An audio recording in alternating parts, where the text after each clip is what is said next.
I'll give you my favorite President Trump story. When we were negotiating with the Taliban, while President Trump was still the president, President Trump looked at the Taliban leader and said this. And he said, if you harm a hair on a single American, I'm going to kill you. Reached in his pocket, pulled out a satellite photo of the leader of the Taliban's home and handed it to him. Shut up. Got up and walked out the room.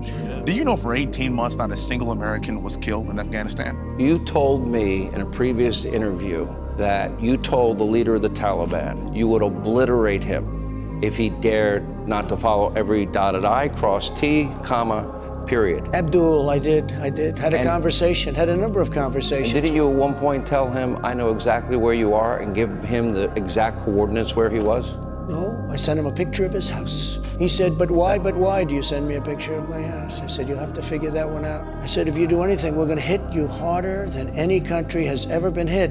He said, I understand, Your Excellency. And he called me Your Excellency. I don't know if he calls Biden, but I will tell you this.